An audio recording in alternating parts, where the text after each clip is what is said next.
Okay, திரும்பவும் Instagram சீரீஸோட எபிசோடுக்கு உங்களை வரவேற்கிறேன். இன்றைக்கி நம்ம பார்க்க போகிறதும் என்ன அப்படின்னா, அதே இன்ஸ்டாகிராமில் கேட்டிருந்த கேள்வி. ஏன் இன்றைக்கி இவ்வளோ வளர்றேன்? சரி, இன்ஸ்டாகிராமில் கேட்டிருந்த கேள்வியோட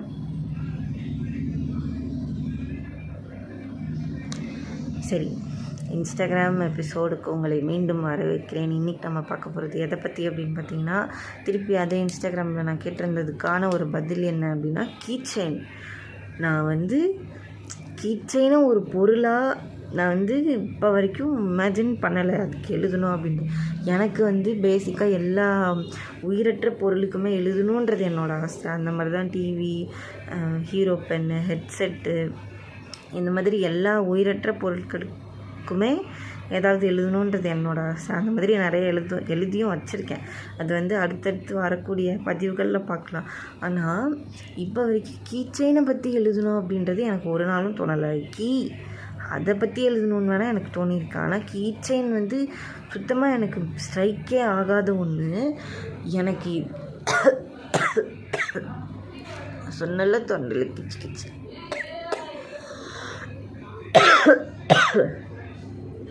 தடங்களுக்கு வருந்துகிறேன்.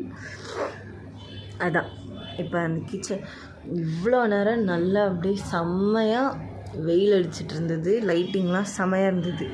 அப்படியே நல்லா இருட்டி மழை பெய்ய போகிற மாதிரி வந்துடுச்சு.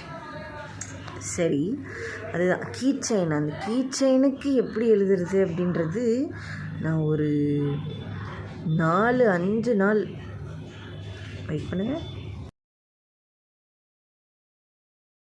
வெயில் வந்து போய் விளாட்டு காட்டிகிட்ருக்கு. நானும் வெயில் வந்தது அப்படின்னு நினச்சிட்டு நான் அப்படியே கட் பண்ணிட்டு போனேன். சரி, இப்போ அங்கே எங்கே விட்டோன்றது எனக்கு ஞாபகம் இல்லை. ஆனால் இப்போ என்ன சொல்ல வரேன் அப்படின்னா, கீச்செயினுக்கு எழுதணும்னு நான் சத்தியமாக நினைக்கவே இல்லை. இது எனக்கு ஒரு பெரிய டாஸ்க்காக இருந்தது. இந்த டாஸ்க்குக்கு நான் ஜஸ்டிஸ் பண்ணியிருக்கேனா இல்லையான்றது எனக்கு தெரியல. நான் ரொம்ப யோசிச்சு என் மண்டே புழிஞ்சு அந்த ஜூஸில் எழுதுனது தான் இது. இதை நான் படிக்கிறேன். படிச்சுட்டு இதுக்கான எக்ஸ்ப்ளனேஷன் என்ன அப்படின்றதையும் பார்க்கலாம். இல்லமும் தொலையாதிருக்க பூட்டிக்கொள்வேன் சாவி வைத்து. சட்டை பைக்குள் சாவியை வைத்தால் காகித கூட்டத்தில் தொலைந்து போகுது. அந்த காகித கடலுக்குள் கை நீட்டி தேடினால் கிடைத்தது எந்தன் வண்டி சாவி மட்டுமே. தொலைத்து திரும்பவும் தேடி ஓய்ந்து போனது விரல்களும் கண்களும். நான் படும் பாட்டை கண்டு சாவி சங்கிலியாய் ஆனது சணல் கயிறு ஒன்று அப்படி சொல்லிட்டு அவங்க கீச்செயின்னு சொல்லும்போது எதனா ஃபேன்சியான ஒரு கீச்செயினை நினச்சி தான் சொல்லியிருப்பாங்க. இல்லை யாரோ ஒரு மெமரபிள் பர்சன் கொடுத்த கீச்செயினை நினச்சி தான் சொல்லியிருப்பாங்க.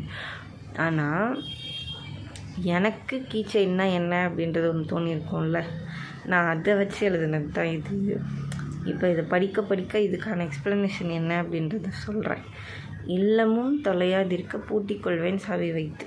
இப்போது நமக்கு என்ன தோணும் மனசில், நம்ம வீட்டில் பூட்டிட்டா பத்திரமா இருக்கும், எல்லாமே எதுவுமே தொலைஞ்சு போகாது அப்படின்னு சொல்லிட்டு.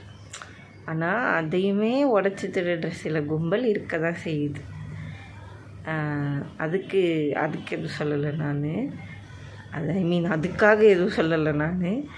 பேசிக்காக இல்லமும் தொலையாதிருக்க பூட்டிக்கொள்வேன் சாவி வைத்து. நான் வீட்டை பூட்டிட்டேன்னா அது பத்திரமா இருக்குன்றது எனக்கு தோன்ற ஒரு விஷயம். அந்த பூட்டின சாவியை சட்டைப்பையில் போட்டேன்னா, இப்போ நார்மலாக எல்லா ஆண்களுமே அவங்களோட என்ன சொல்கிறது, அந்த காசு, சாவி, அந்த மாதிரி இருக்க எல்லாத்தையுமே முக்கியமாக டக்குன்னு எடுக்கணும்னு நினைக்கிற எல்லாத்தையுமே சட்டை பையில் போட்டுப்பாங்கல்ல. அந்த மாதிரி சட்டை பைக்குள் சாவியை வைத்தால், நான் வீட்டை பூட்டி சாவி சட்டையில் போட்டேன். வச்சா காகித கூட்டத்தில் தொலைந்து போகுதுன்னு. காகித கூட்டம்னு நான் சொல்கிறது காசை சொல்கிறாங்க. இங்கே நீங்கள் எதை வேணால் வச்சுக்கோங்க. இல்லை எதனா பில்லு வச்சுக்கோங்க, இல்லை எதனா விசிட்டிங் கார்டு வச்சுக்கோங்க, உங்கள் இஷ்டத்துக்கு என்ன வேணால் வச்சுக்கோங்க அந்த காகித கூட்டம்ன்றது. ஆனால் நான் சொல்கிறது காசை தான் நான் சொல்கிறேன். இவ்வளோ காசு இருக்குது, அந்த காசுக்கு நடுவில் அந்த சாவியை காணும்.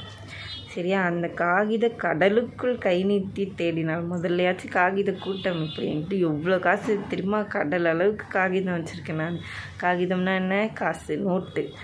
அந்த காகித கடலுக்குள் கை நீட்டி தேடினால் கிடைத்தது எந்தன் வண்டி சாவி மட்டுமே.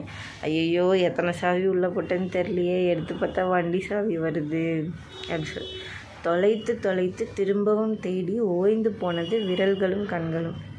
எனக்கு செம்ம டயர்டாயிடுச்சு. தேட தேட வீட்டு சாவி மட்டும் கிடைக்க மாட்டேங்குது, மற்ற எல்லாமே கிடைக்குது. சாவி, வண்டி சாவி கிடைக்குதா? கிடைக்குது. கேட்டு சாவி கிடைக்குதா? கிடைக்குது.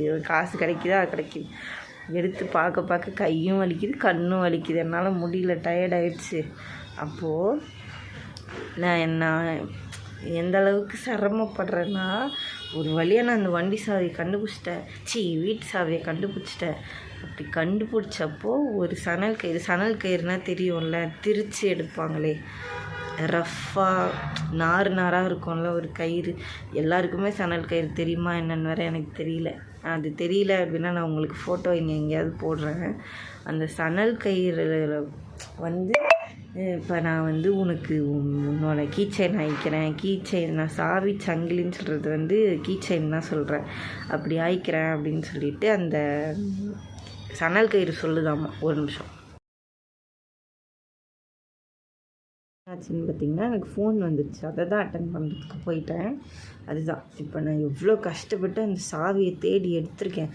திருப்பி நீ வீட்டை திறந்து ஒன்று அந்த பூட்டோட சாவியை வைப்பியோ இல்லை எங்கே வைப்பியோ, ஆனால் திருப்பி வீட்டை பூட்டிட்டு வெளியே போகும்போது சட்டை பைக்கில் போட்டேன்னா முதல்லேருந்து ஆரம்பிப்பேன். நீ இந்த பிரச்சனையே வேணாம் அப்படின்னு சொல்லிட்டு ஒரு சணல் கயிறு வந்து என்கிட்ட சும்மா தானே இருக்கேன், உன்னோட சாவியில் என்னை கட்டி போட்டுக்கோ, நீ எப்போ தேடினாலும் ஈஸியாக என்னை எடுத்துடலாம் அந்த மாதிரி அந்த மாதிரி வந்தது தான் வந்து கீச்செயின் அப்படின்னு சொல்லி சும்மா என்னோடய கற்பனை அது. அவ்வளோதான் இப்போதைக்கு. இதை பற்றின உங்களோட கருத்துக்கள் ஏதாவது இருந்தால் கமெண்ட்ஸில் சொல்லிட்டு போங்க. அப்புறம் எனக்கு ஒரு முக்கியமான விஷயம் என்னென்னா, நான் ஃபஸ்ட்டு காசு கொடுத்து என் ஃப்ரெண்டுக்கு ஒரு விஷயம் வாங்கி கொடுக்குறேன் அப்படின்னா, நான் என்னது சரி என்ன சொல்லிட்டு இருந்தேன், எதனா க்ரீட்டிங் கார்டு அந்த மாதிரி தான் ஏதாவது ஃப்ரெண்ட்ஸுக்கெலாம் கொடுக்குற வழக்கம் இருந்தது ஸ்கூலில். ஆனால் ஒரு 8th ஸ்டாண்டர்ட் 9th ஸ்டாண்டர்டுன்னு நினைக்கிறேன். அந்த டைமில் ஃபஸ்ட்டு நான் காசாக ஒரு 10 ரூபா கொடுத்து என் ஃப்ரெண்டுக்கு ஒரு கிஃப்ட் வாங்கி கொடுக்குறேன் அப்படின்னா அது ஒரு கீச்செயின் தான் நான் வாங்கி கொடுத்தேன். 10 ரூபா அந்த கீச்செயின். நான் 10 ரூபா காசாக கொடுத்து அந்த கீச்செயினை வாங்கி எடுத்துகிட்டு போய் அவகிட்ட கொடுக்குறேன். அதுக்கும் சும்மாலாம் கொடுக்கல, A4 ஷீட்டில் மடித்து அதுக்கு 78 ஸ்டேப்லர் அடித்து மேலே என் பேர் எழுதி இந்த மாதிரி நீ எனக்கு என்ன தெரியுமா அப்படி இப்படின்ட்டு நான் பக்கமாக எழுதியிருப்பேன், எனக்கு நல்லா தெரியும்.